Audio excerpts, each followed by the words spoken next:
Pastor Martin.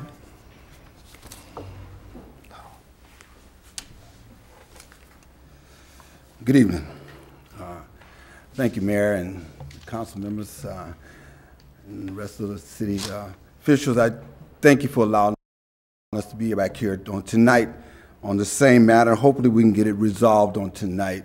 On last meeting when it was talking about some of the issues he brought up, it was about the parking. I said there was those three things that need to be on an acre, need to be on a collector or arterial street, and it need to be compatible with everything around.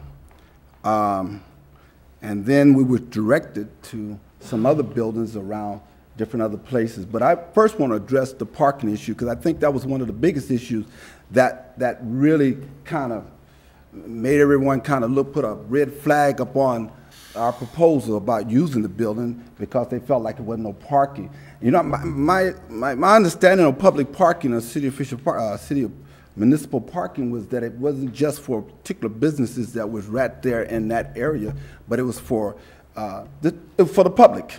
Now, my interpretation that might be wrong, but that's what my perception of it was that it was for the public.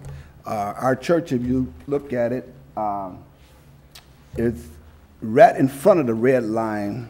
Let me see if I can work this. The red button. All right, got it now.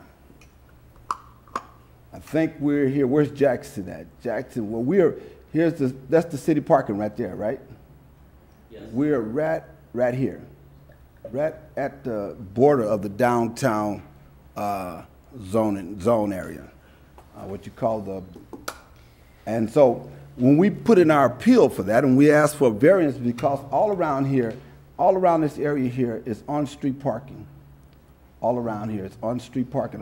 And most of your houses, all your residential houses, all back here. And one of the questions he brought up said that this thing was going to impact the neighborhood.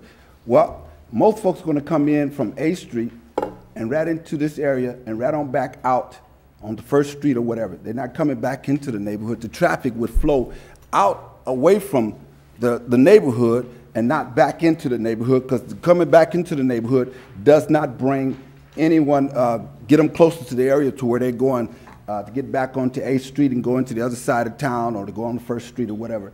And so that's why we appealed the variance because there was so many ways that could have worked if the city really wanted to work with us on that. It wasn't too far-fetched to say that if the church was way back here somewhere, to say that's kind of far-fetched to say that you could use this here. We're talking about on a small street. If you're familiar with Mays Street, it must only be maybe about 15 feet wide, if that. And so this, and most folks going to come there is going to park in that parking lot anyhow. Now, another thing that we talked about, a conflict, I know that there are times that the churches do have things, or weddings or a funeral, that happens on a weekday that might conflict with business, but that is so rare because most weddings we know are on a Saturday afternoon, and almost everything around there is closed. Almost all the business around there except for the police station. I mean, they're constantly in operation, but they have their own parking lot, and the school district is closed. Most of the people that come into to Bud's is parking over there off of First Street. Everyone that's coming over to the little burger place over there is parking right in front of the burger place, and they coming in and they leaving out. There's no the streets are pretty vacant, the parking lot is vacant, and so if there is something that happens on a weekday, it's very rare. It would be maybe once, twice in a year, which I think that we all can make allowances for inconveniences for once or twice a year. If one of our loved ones died and we go to a funeral, we expect the neighborhood to be considerate of our situation. And so what I'm saying is that, so when we come to ask for the variance, it wasn't a far-fetched thing. It wasn't like we asked them for something just way out of range, but it was like, okay, city, work with us on this here, a small matter here. Now, speaking about the areas that he had talked to, I think some of the people that have called me and talked to me and and directed me on some areas that we might can go. And we did go and look at some of the areas. And what really amazes me, it seems like cities are always trying to push churches into just anywhere, just stick them out somewhere, just tell them they could just go anywhere, like church has no integrity. Like it just give us a little barn or something where we can go in there and clap our hands and worship God and go home. But we do have the same integrity that anyone else would have when they go to their lodge meetings or anything else. We would like a nice place. When you had said we're representing God, then we want to bring them into a nice place. The things that we have in our heart's desire to do with the community cannot be done in the school. One of the reasons is because school is very expensive for us, because they asked me for 2 hours, 3 hours on a Sunday. They want over almost $300 for 3 hours on a Sunday.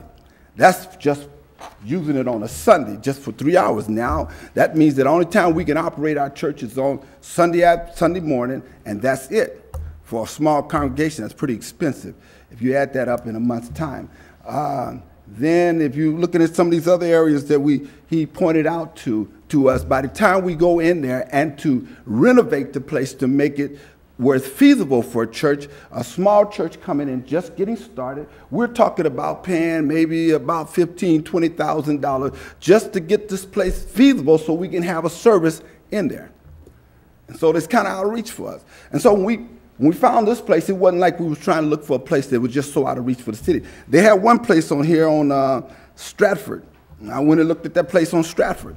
And I remember one time they told me that I think this is the same one where the gym is. I'm not for sure, but they told me that because there was another church in there, we couldn't get it in. Actually, that was the first place I looked at, one of the first places I looked at.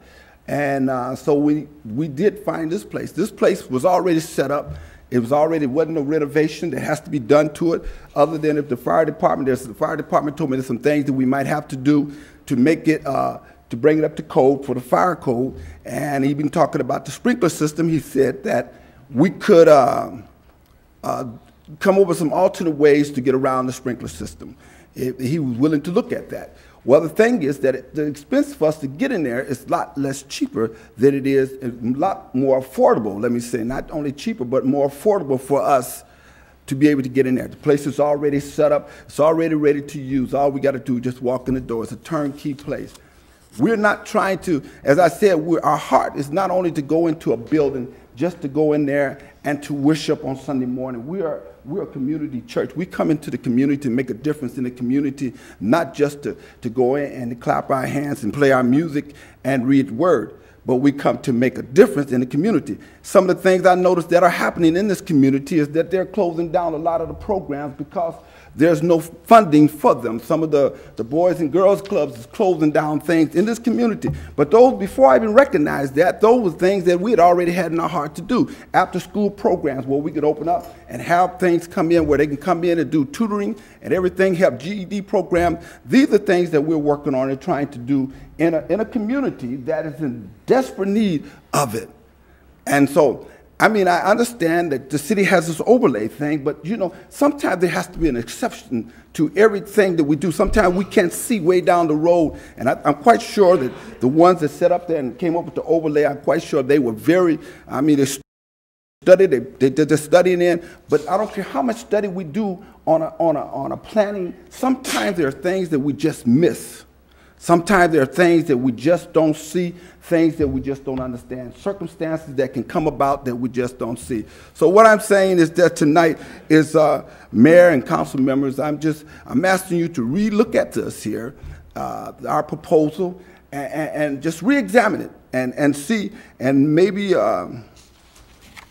be a little bit more understanding of our needs, and not that we're just adamant about a certain place and saying that we just going to bite on this like a bulldog and stay with it. It's not that. It's that with our situation and what our desires to do in the community, this was the most feasible place for us at this time. Thank you. Thank you, Pastor Martin.